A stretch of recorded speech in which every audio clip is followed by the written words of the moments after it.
to discuss about English grammar because हम सभी लोग जानते हैं स्टार्टिंग क्लासेस से हम लोग ग्रामर पढ़ते हुए आते हैं, पढ़े हुए आए हैं, लेकिन हमारे बेसिक्स स्ट्रांग ना होने की वजह से अभी भी हमें अगर किसी कॉम्पिटिटिव एग्ज़ाम में हम लोग जाते हैं फॉर्म फिल करने या एग्ज़ाम देने, तो उस टाइम हमारे लिए प्रॉब्लम क्रिएट करता है क्योंकि हमें हमारा बेसिक्स ही सही नहीं है। तो इस चीज़ की वजह से it's a first class, so I'm going to explain you from 0 level to the 100 level English grammar. Okay, now first, here in the first class we have discussed about, we will say that it's a chapter 1, verb. इसी में हम basics के बारे में इसके पढ़ेंगे। तो verb के बारे में कोई भी टॉपिक को स्टार्ट करने से पहले हमें ये समझना होगा कि आखिर वर्ब होता क्या है। तो वर्ब का अर्थ है या वर्ब का कार्य ही करना है, होना, या वो एक किसी व्यवस्था को या अवस्था को दर्शाता है। तो हम लोग कह सकते हैं कि वर्ब को डूइंग या स्टेट वर्ब कह सकते हैं वर्ब को, ठीक है। तो वर्ब को हम लोग क्या कह सकते हैं, डूइंग या स्टेट वर्ड, डूइंग या स्टेट वर्ड। सो वर्ब कार्य का होना या अवस्था दर्शाता है, अतः वर्ब को डूइंग या स्टेट वर्ड भी कहते हैं। सो यहाँ पर वर्ब को दो प्रकार में बांटा गया है, या we will say that we here verb are divided into two part. The first one is auxiliary verb, auxiliary verb, या इसको एक और नाम से जानते हैं helping verb. And the second one is main verb. ठीक, ऑक्सिलरी वर्ब या हेल्प वर्ब को भी दो टाइप्स में बांटा गया है। इसमें पहला है मॉडल्स, इसमें हम लोग पहले मॉडल्स के बारे में पढ़ेंगे। And second one is primary auxiliary verb,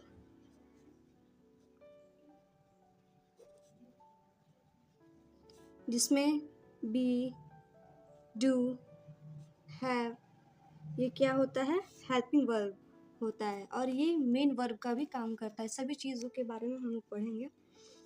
models में हम क्या पढ़ेंगे, या मॉडल्स में क्या होता है, मॉडल्स होता क्या है। मॉडल्स जो मेन वर्ब का कार्य नहीं कर सकते हैं, जो मेन वर्ब का कार्य नहीं कर सकते हैं उसे मॉडल कहते हैं।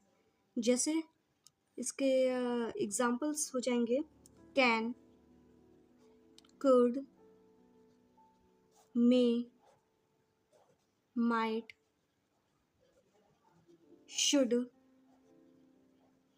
must, we will say that will, shall, etc. ठीक, प्राइमरी ऑक्सिलरी वर्ब के बारे में अभी पढ़े, जो हेल्पिंग वर्ब या मेन वर्ब दोनों का कार्य करते हैं। प्राइमरी ऑक्सिलरी वर्ब क्या होता है, जो मेन वर्ब और ऑक्सिलरी वर्ब या we will say that helping verb दोनों का कार्य करते हैं, उसे हम प्राइमरी ऑक्सिलरी वर्ब कहते हैं। अब आते हैं मेन वर्ब पे। मेन वर्ब क्या होता है, मेन वर्ब के अंतर्गत हम उन वर्बों को पढ़ते हैं जो वाक्य के मुख्य क्रिया के स्थान पर आते हैं। क्या कहे हैं हम, मेन वर्ब के अंतर्गत हम उन वर्बों को पढ़ते हैं जो वाक्य के मुख्य क्रिया के स्थान पर आते हैं। अगर मेन वर्ब या हेल्पिंग वर्ब दोनों ही वाक्य में आए तो वर्ब या हेल्पिंग वर्ब मेन वर्ब के पहले आ जाएगा। ठीक, अगर मेन वर्ब और हेल्पिंग वर्ब दोनों ही वाक्य में आ जाए तो हेल्पिंग वर्ब मेन वर्ब से पहले आ जाएगा। ठीक, इसमें एक नोट करना है जो इम्पोर्टेंट है, नोट, रिमेंबर, नीड, डेयर, और यूज्ड टू, ये आपका जो होता है मार्जिनल मॉडल्स। इसमें नीड और डेयर एवं मतलब और जो मेन वर्ब दोनों का कार्य करते हैं, ठीक है। यूज्ड टू आपका मॉडल या एडजेक्टिव दोनों का कार्य करता है। क्या हम कहें, क्या बताएं आप लोगों को, जो यूज्ड टू होता है ये मॉडल और एडजेक्टिव दोनों का कार्य करता है, लेकिन नीड और डेयर जो होता है वे मॉडल्स और मेन वर्ब इन दोनों का कार्य करता है। तो ये नोट करने वाली चीज़ है। इसे आप लोग ना हो तो नोट्स बना करके रखिए, और अगर आपको पीडीएफ फॉर्म में अगर इसके नोट्स चाहिए तो एक बार कमेंट आप लोग कर दीजिएगा, ठीक है। सो अब हम लोग लाइन वाइज हर एक टॉपिक को पढ़ेंगे। पहले आते हैं ऑक्सिलरी वर्ब किसे कहते हैं। ये तो बेसिक, ये सब जो गाइस ये सब जो है वे आपको हम बेसिक इंट्रोडक्शन दिए हैं। सो अब आते हैं ऑक्सिलरी वर्ब पर। So first one is auxiliary verb. आपको दिख रहा है ना, यस, ऑक्सिलरी वर्ब। देखिए ऑक्सिलरी वर्ब वो वर्ब होते हैं जो अन्य वर्ब के साथ यूज होते हैं या उन्हें प्रयुक्त होते हैं, उसे ऑक्सिलरी वर्ब कहते हैं। ऑक्सिलरी अभी हम आप लोग को बताएं कि ऑक्सिलरी वर्ब को क्या कहते हैं, हेल्पिंग वर्ब के भी नाम से जाना जाता है, या इसे हेल्पिंग वर्ब भी कहते हैं, ठीक। इसमें अब आपका जो ऑक्सिलरी वर्ब है इसे दो टाइप में डिवाइड किया गया है, जैसे मॉडल आपको हम बताएं और मार्जिनल ऑक्सिलरी वर्ब, ठीक है। तो इसमें फर्स्ट पढ़ते हैं हम लोग modals auxiliary verb. Modal auxiliary verbs, इसमें आपका आता है can, could, may, might, will, shall, ये आपका मॉडल्स ऑक्सिलरी वर्ब होता है, या इसे हम कंप्लीट मॉडल्स भी कहते हैं। क्या कहते हैं, कंप्लीट मॉडल्स। इनका यूज सिर्फ इनका यूज सिर्फ हेल्पिंग वर्ब के रूप में ही किया जाता है। इनका यूज किस में किया जाता है, सिर्फ हेल्पिंग वर्ब के रूप में ही किया जाता है, ठीक। एग्जाम्पल देखते हैं हम।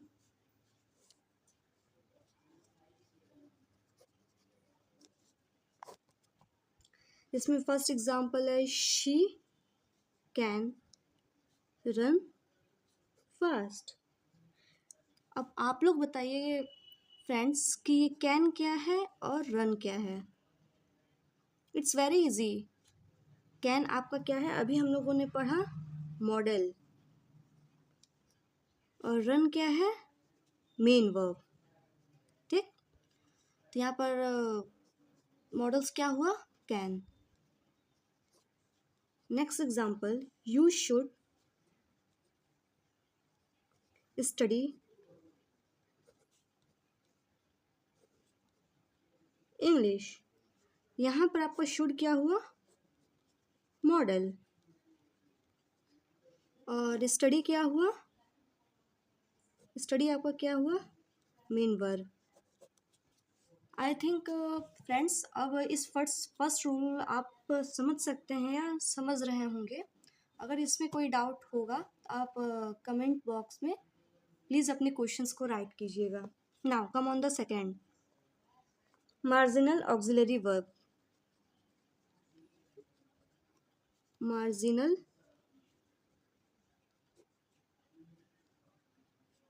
Auxiliary verb. इसमें क्या आता है, इसमें आपका use to, need, dare, marginal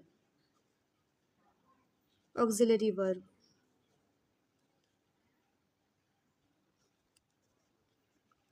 ये क्या है, सब मार्जिनल ऑक्सिलरी वर्ब हैं। आपका यूज टू हो गया, नीड हो गया, डेयर हो गया।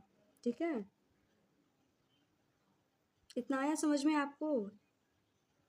एक चीज़ याद रखिएगा, ये ऐसे मॉडल्स हैं जिनका यूज किसी सेंटेंस में मेन वर्ब, यानी कि मेन वर्ब आपका क्या हुआ, नीड और डेयर, और एडजेक्टिव यूज टू, सॉरी, ये आपका need and dare main verb और एडजेक्टिव यूज टू के रूप में भी होता है। जैसे हम इसमें याद करने वाली क्या चीज़ है, नीड एंड डेयर, ये आपका मॉडल और मेन वर्ब है। और सेकंड क्या है, यूज टू क्या है, model and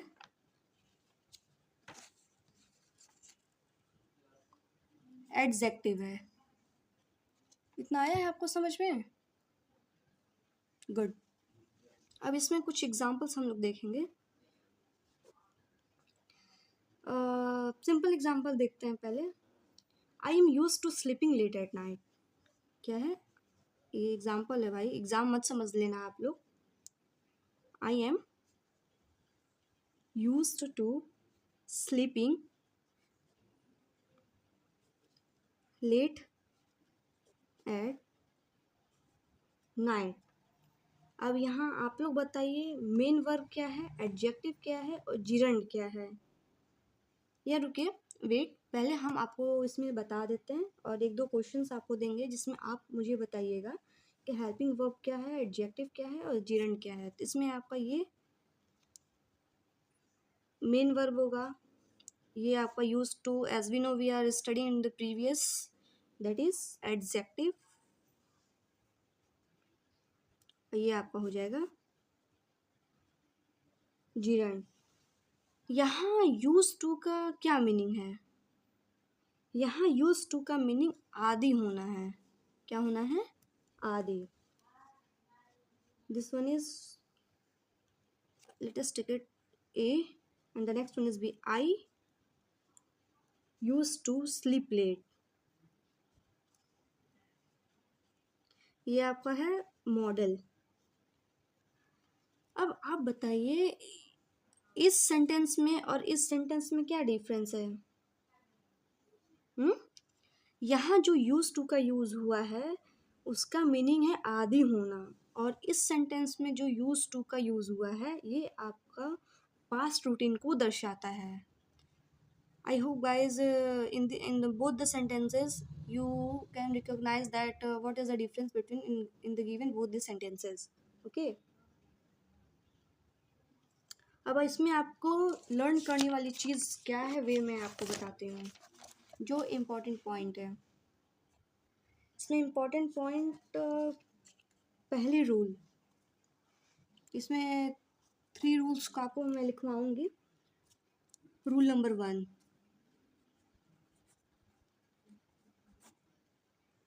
model auxiliary verb का प्रयोग मेन वर्ब के रूप में नहीं होता है। क्या हम बोले हैं, मॉडल ऑक्सिलरी वर्ब का प्रयोग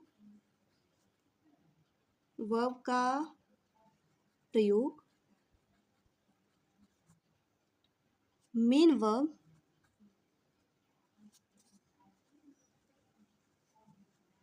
के रूप में नहीं होता है। ठीक, इसका यूज हेल्पिंग वर्ब के रूप में होता है। इसका यूज हेल्पिंग वर्ब के रूप में होता है। Here, modal auxiliary verb are used in the form of main verb, not in the form of main verb. But this modal auxiliary verb are used in the form of helping verb. Let us take an example. I can lift this box. I can lift this box. Here, can is helping verb and lift is main verb. The second example, you should work hard. You should work hard. Guys, friends, अब यहाँ आप बताइए कि helping verb क्या है और main verb क्या है। ये होमवर्क है, ये आप बताएंगे। ठीक, now come on the rule 2। Model auxiliary verb non finite verb भी होता है, या इसे नॉन फाइनाइट वर्ब भी कहते हैं। इसका यूज सभी नंबर हो या पर्सन हो, या नंबर और पर्सन के सब्जेक्ट के साथ हमेशा एक ही रूप में होता है। या we will say that it is in या we will say that it is an non finite verb. Friends, मैं सभी चीज़ों को कोशिश कर रही हूँ कि लिखूं, आप भी साथ में नोट्स बनाते चलें, क्योंकि ये आपके लिए इजी होगा। क्लास के साथ साथ नोट्स बनाएंगे तो आपको भी समझने में प्रॉब्लम नहीं आएगी। ठीक है, तो कोशिश कीजिए कि क्लास करते टाइम ही आप नोट्स बना लें। ठीक, एग्जाम्पल देखते हैं इसमें। She can help you, very simple.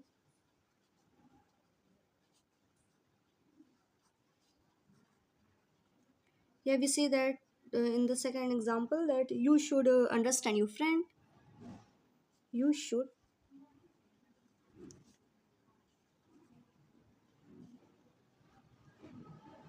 understand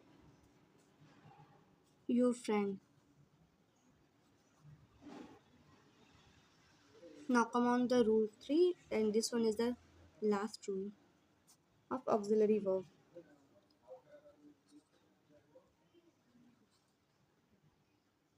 Ought to and used to हमेशा इनके बाद वर्ब का यूज होता है, इनके पहले यूज नहीं होता है। रिमेंबर, एग्जाम्पल देखते हैं। We ought to respect our parents. We ought to respect our parents. Second example, we will say that he used to come late.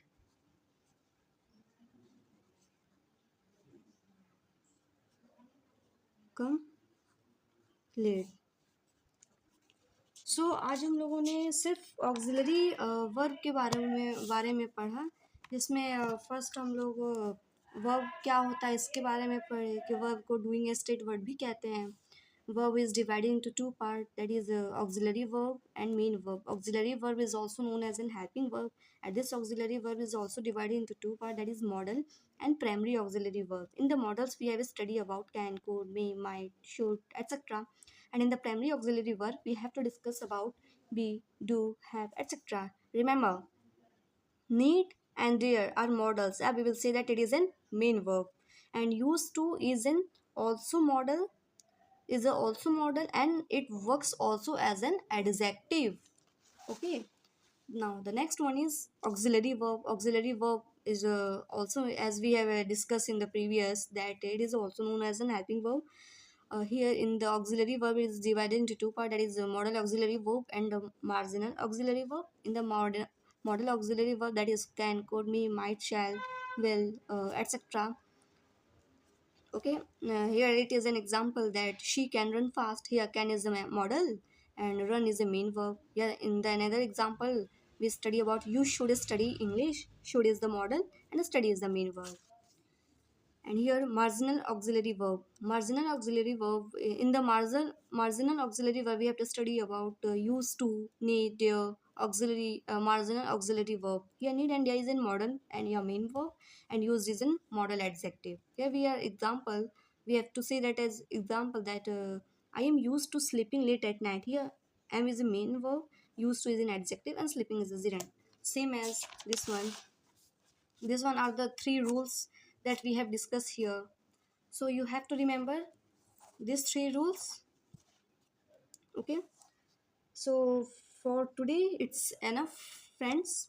Now we have discussed about our next class will start from uses of modal auxiliary verb. What was the second class? Here second, okay, मैं आपको heading लिख लेती हूँ. In the second class we have discussed about use of modal